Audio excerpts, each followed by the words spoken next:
We live in a fallen world, and the air we breathe in our culture is completely messed up, and the portrayals of sex and intimacy that you get even in movies and things that don't show anything, they're not explicit, but the implications that are there in a rom-com or something are pernicious. They're just evil, and they're simply not true, because the implication is it's easy and wonderful and great and everything else. And the truth is, it's at its best it's wonderful, at its worst it can be deeply disappointing, and most marriages have a bit of both.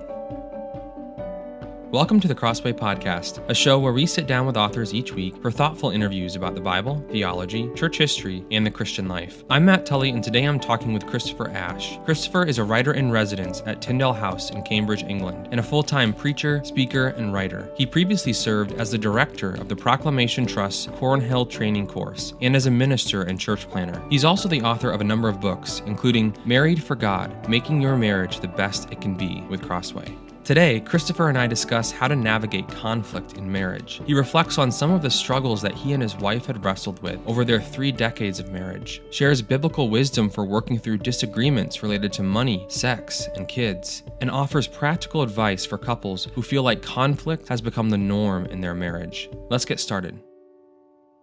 Christopher Ashe, thank you so much for being here on the Crossway Podcast today. It's really good to be with you. So how long have you been married to your wife, Carolyn? Carolyn and I were married in 1982, so 37 years and a bit. Wow. So as you think back to those early days of married life, does anything stand out as surprising or unexpected about marriage, whether good or bad? I think we were both surprised how hard the first year or two were. We're very happily married. We're very fond of each other in every way, but just adjusting, we're very different, very, very different. And the first year or two, just rubbing off the sharp corners was pretty painful sometimes. Yeah, I think that seems to be a pretty common refrain you hear from married people, maybe that the honeymoon period wears off more quickly than we would have expected, and maybe conflict or disagreement at a level that we didn't even experience before marriage sort of becomes a reality.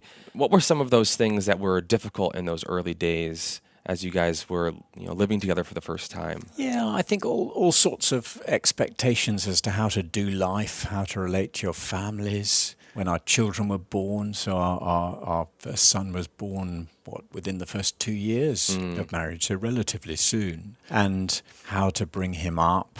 We often disagreed, we've got 3 sons and a daughter, and we would often disagree as to how to discipline them. And that was really painful. And it just was very hard. And also understanding. I mean, I was brought up, I have a brother. I went to rather strange schools with just boys in England. That's more common in the UK than it would be in the United States. Yes, probably. I didn't understand how girls ticked. I knew that I liked them, but I didn't understand them. So when I found myself married to one, however lovely she is, and she's very lovely, I kept thinking, I don't understand how you tick. How much of marital conflict would you say is related to that? Just that men and women are different. Individuals are different, but certainly even men and women are different. And it just takes some time to figure that out.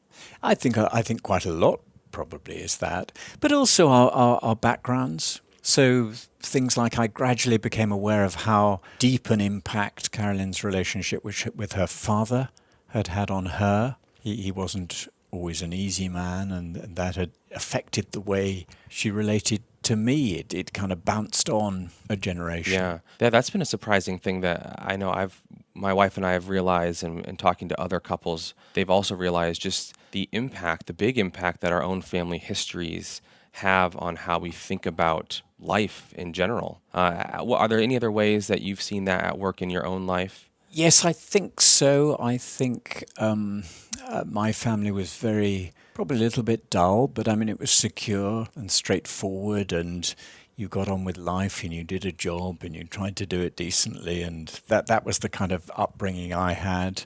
Carolyn's was a little different in some ways, and just the kind of it's like bringing suitcases into marriage.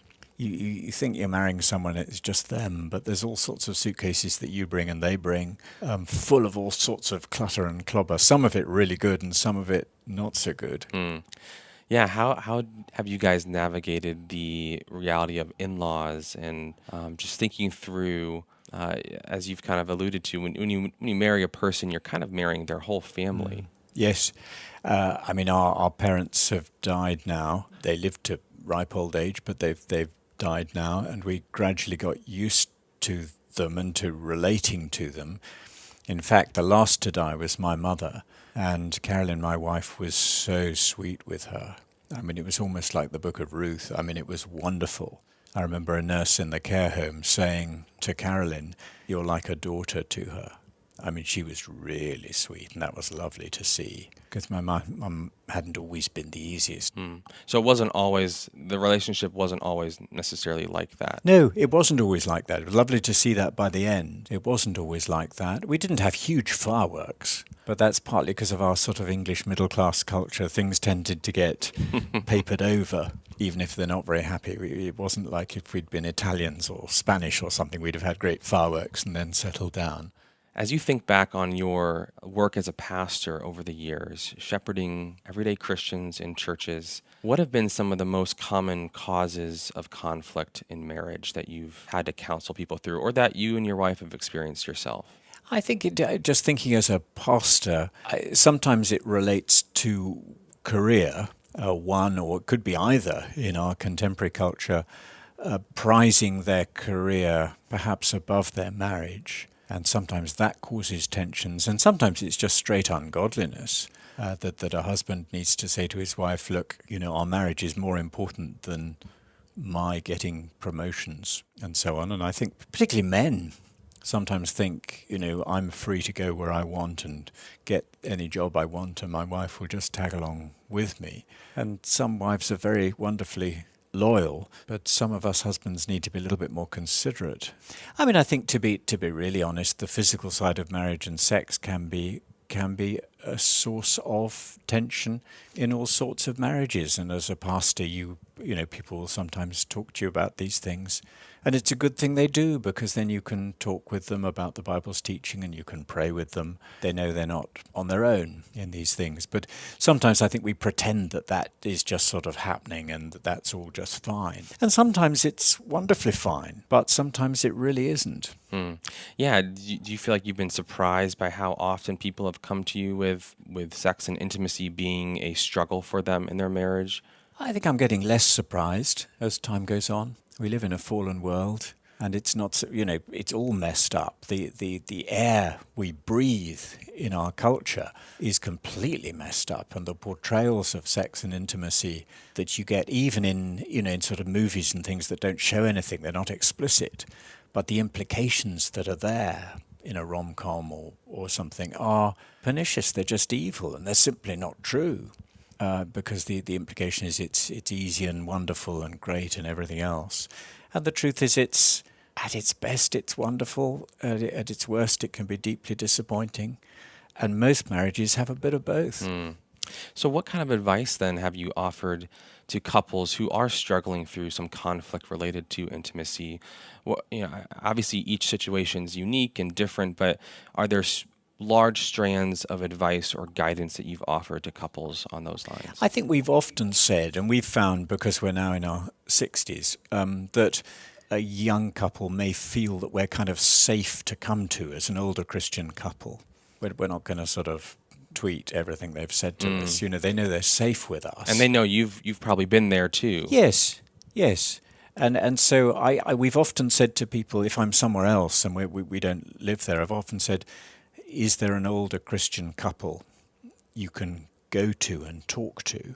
And just conscious what a help that can be. I mean, we've prayed with couples through infertility issues, which are deeply painful, all manner of different things. And I think sometimes just to have an older Christian couple, they can't solve it.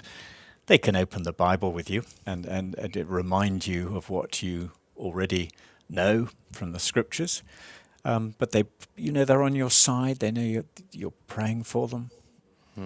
Well, I think I know my wife and I have experienced this related to a whole host of struggles in marriage is just knowing that other people have faced the same things, are facing some of the same things, that you're not unique in some of the struggles that we face in marriage. It's so helpful. Huge encouragement, isn't it? Because sometimes a young couple will come and talk to us, and you can almost see the relief on their faces when they realize that they're not the first couple in history to have faced some of these struggles.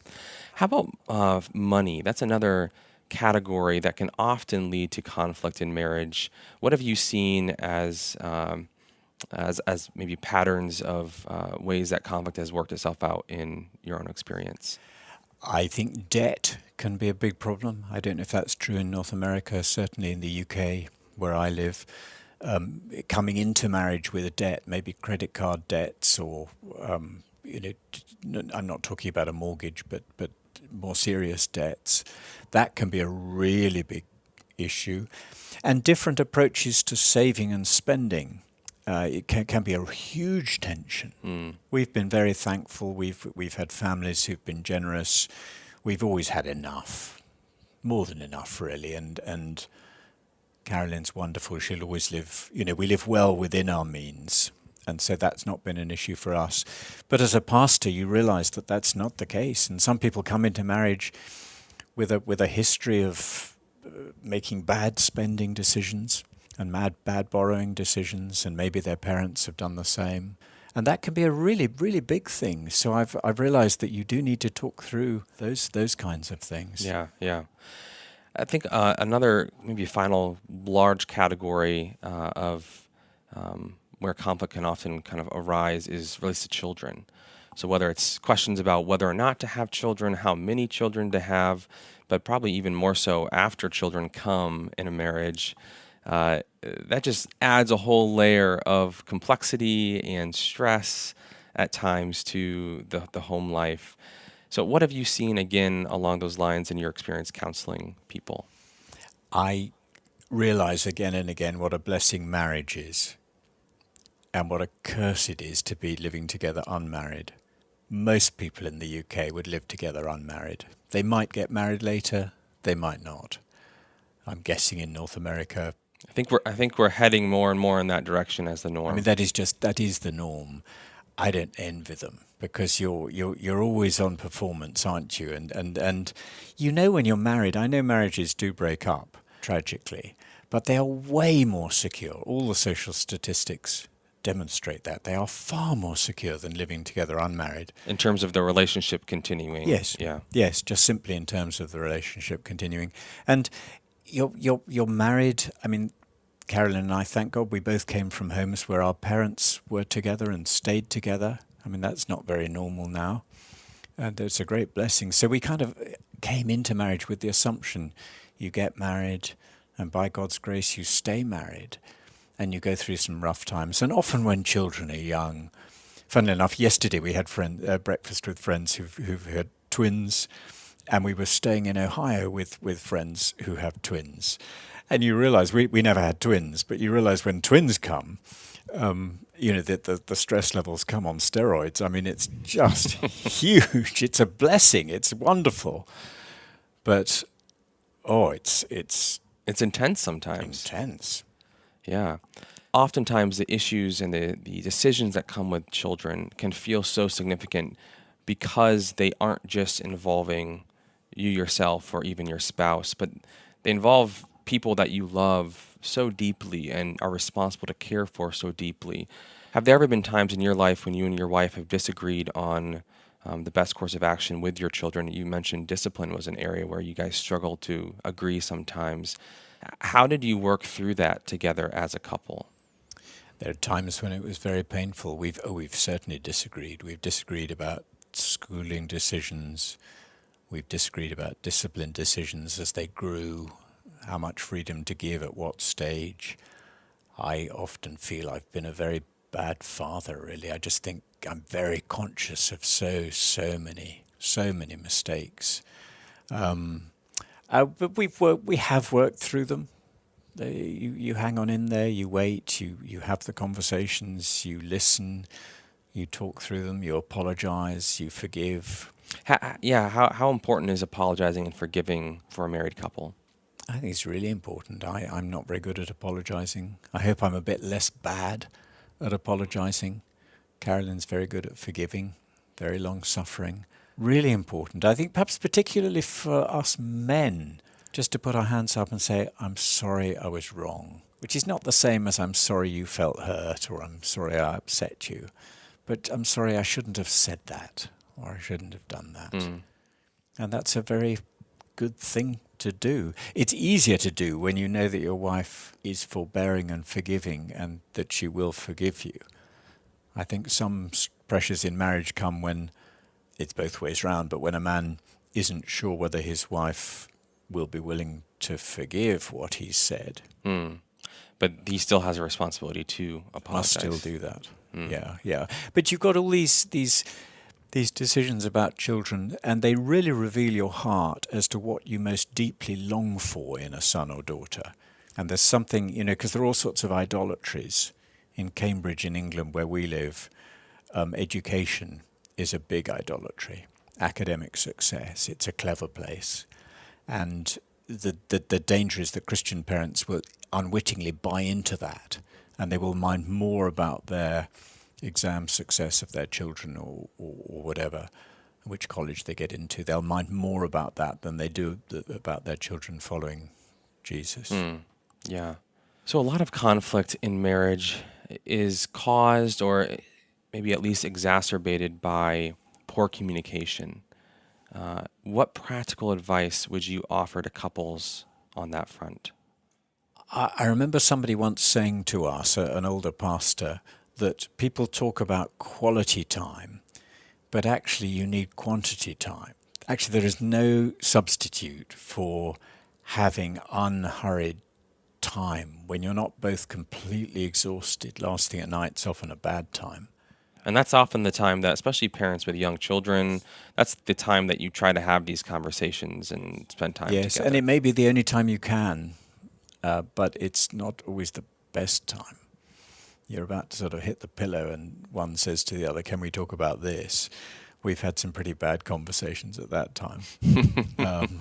But just that actually time to go for a walk, listen. It takes time sometimes for what we really think and feel to come out, because we're used to saying what we think we ought to say.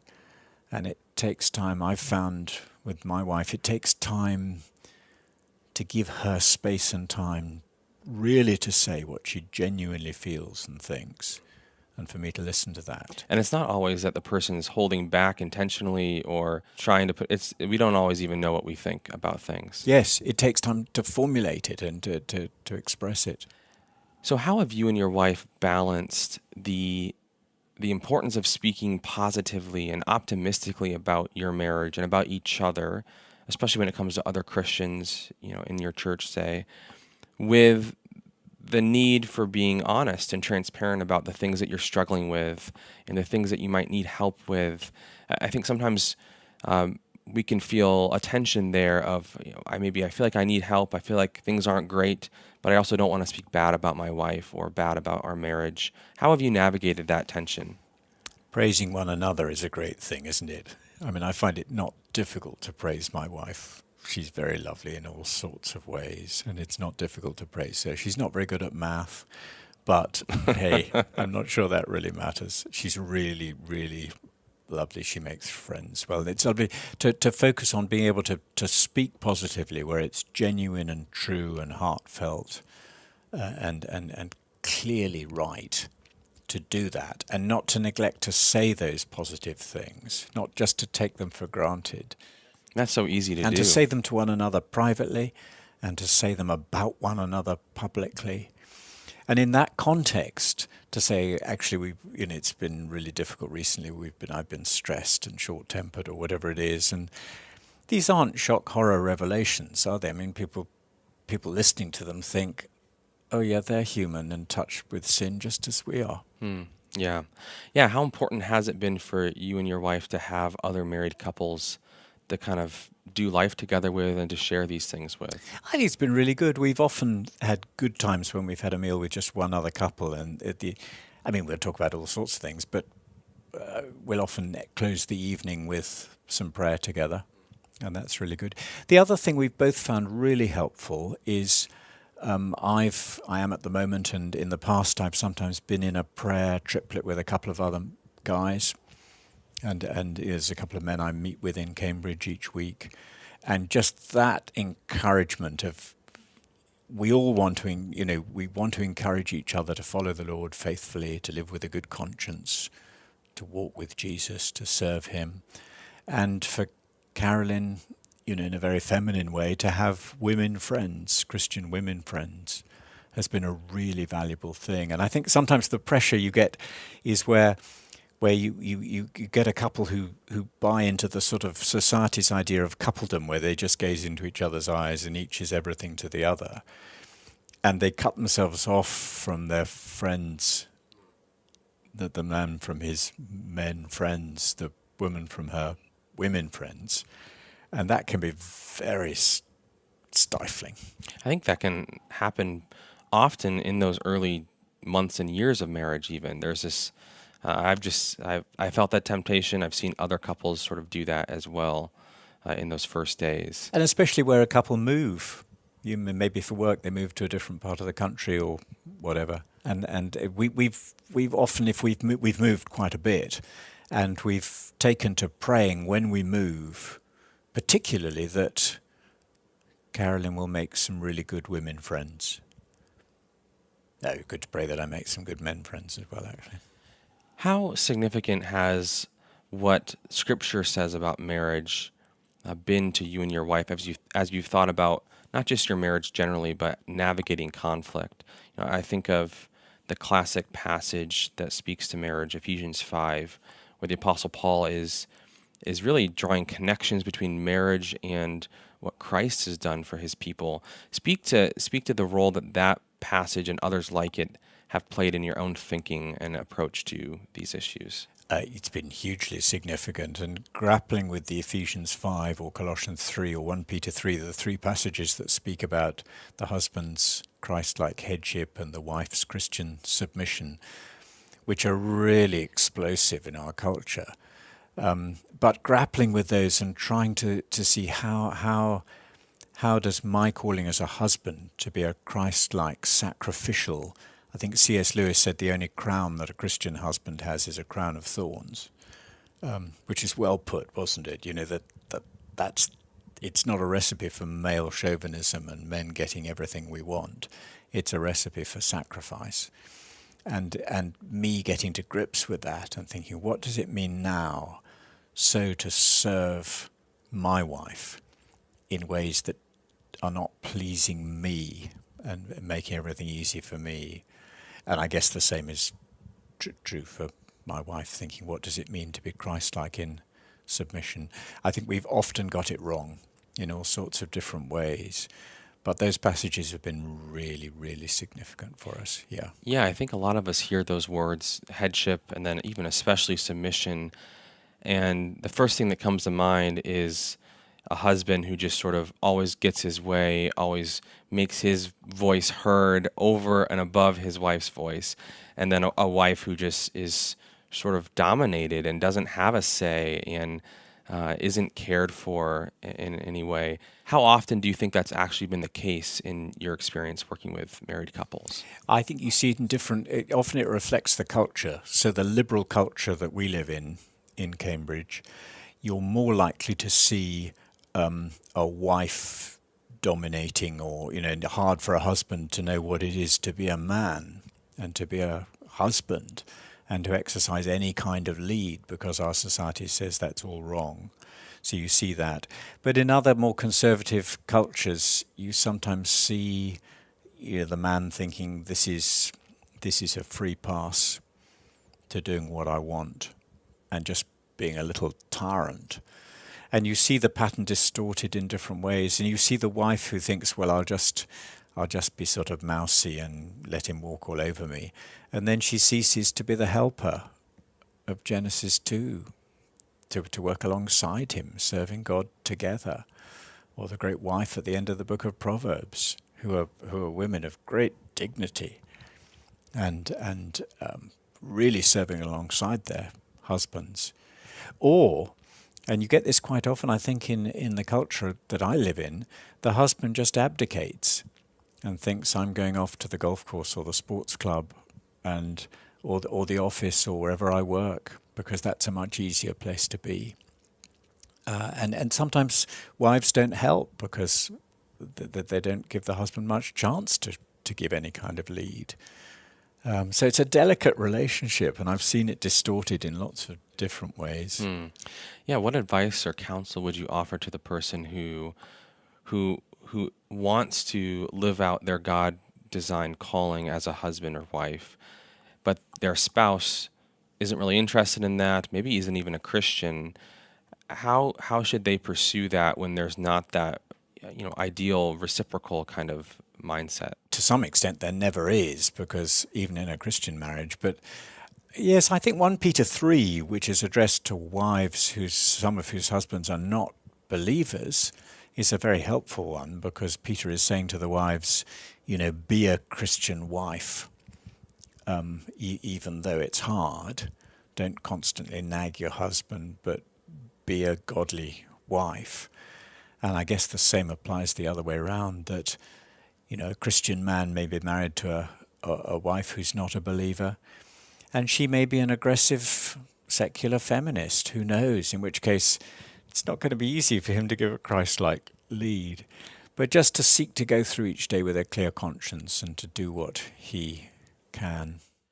Okay, so maybe as a last question, I'd love to go through 3 categories of couples who might be experiencing conflict to some extent. And I'd love to hear if you could offer 3 practical steps, next steps for each of these couples for moving forward in their relationship. So the first category would be dating or engaged couples that are eager to lay a good foundation for their marriage, especially when it comes to handling conflict together. What 3 practical steps would you say? Do these things to start down that road? I think one would be try to prioritize the friendship while dating and keep the temperature low on the physical side of things, so that you can really concentrate on relating as friends and learning so that would keep the temperature low. So relating as friends to each other? To each other. The second would be work hard at listening. Don't assume that you know what the other one means. Listen. And maybe even that old, it's a bit hackneyed, but the sort of saying back, so you're saying this. I know it's a bit artificial and a bit cliche, but there's something there of thinking, I'm really listening and I really want you to know that I want to understand what you're saying. I think that's a really helpful thing. And the other is beginning to model saying sorry and forgiving. Okay, so then second category would be married couples who are struggling with conflict on a regular basis. I think I would advise them to keep walking with the Lord, keep reading the Bible and praying on their own, their personal devotions and their church belonging. Because if they're following Jesus and walking with Jesus, all sorts of things fall into place, and they're confessing their sins and realizing how much the Lord has forgiven each of us. Matthew 18, the unforgiving servant, if he grasped how much he'd been let off, that would transform. So that's probably the biggest thing, walk with Jesus. The second would be, don't be afraid to get another couple or somebody, a pastor or someone in to help. Often where conflict becomes the chemistry becomes toxic, and you're always going into conflict, not just occasionally, but it's just becoming the norm. To sit with a third person or another couple who aren't taking sides can really help, because you think quite carefully what you're going to say when there's somebody else listening. If it's just the two of you, you can get heated and not set a guard over your tongue. But if there's someone else there, it's really helpful. So not to be afraid to do that. That would be a second thing. And to ask friends to pray. You probably don't want to say it at the church prayer meeting, But to ask, selected friends, say, look, we're really struggling with conflict. It's becoming a very painful thing that's becoming all too normal in our marriage. Would you pray for us? A man maybe to say this to other men, or a wife to other women.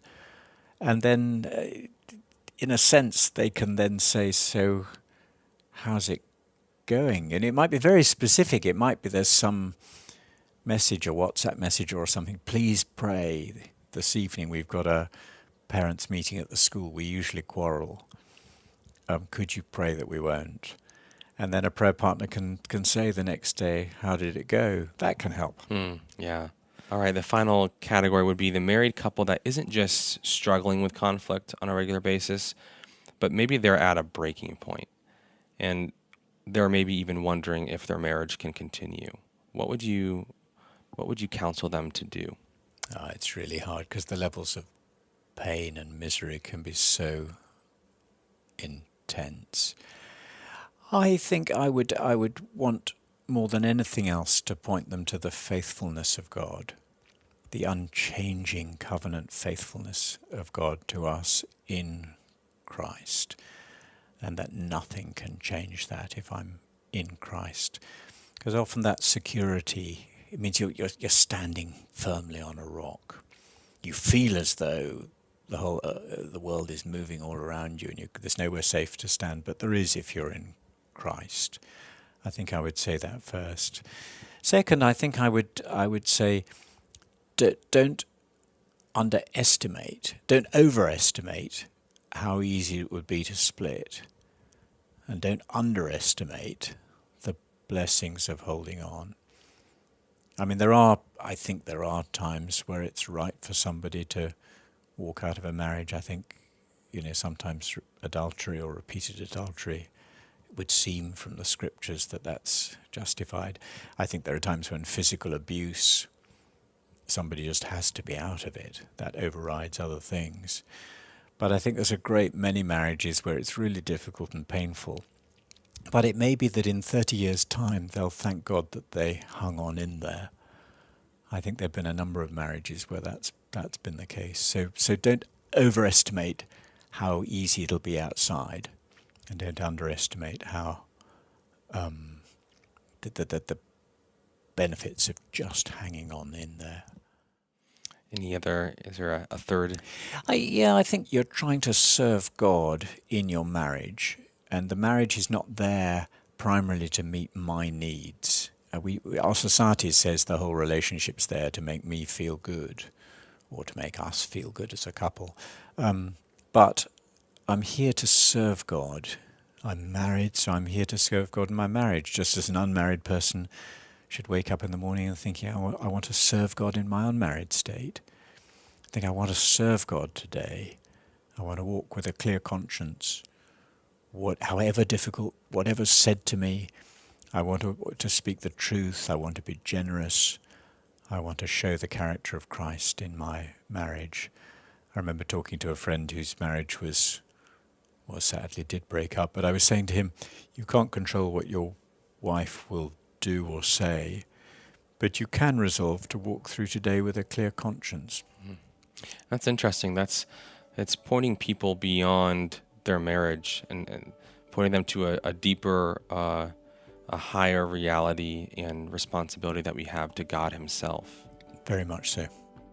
Well, Christopher, thank you so much for joining me today on the Crossway Podcast and sharing from your own life and from the scriptures how it is that we can walk faithfully and in love with our spouses, even in the midst of conflict. It's been a joy to be with you. That was Christopher Ash on navigating conflict in marriage. For more, be sure to check out his book with Crossway, Married for God, Making Your Marriage the Best It Can Be, available online or at your local Christian bookstore. For more interviews like this, subscribe to the Crossway Podcast on Apple Podcasts, Spotify, or your favorite podcast player. If you enjoyed this episode, leave us a review, which helps us spread the word about the show. Crossway is a not-for-profit Christian ministry that exists solely for the purpose of proclaiming the truth of God's Word through publishing gospel-centered content. Visit us today at crossway.org.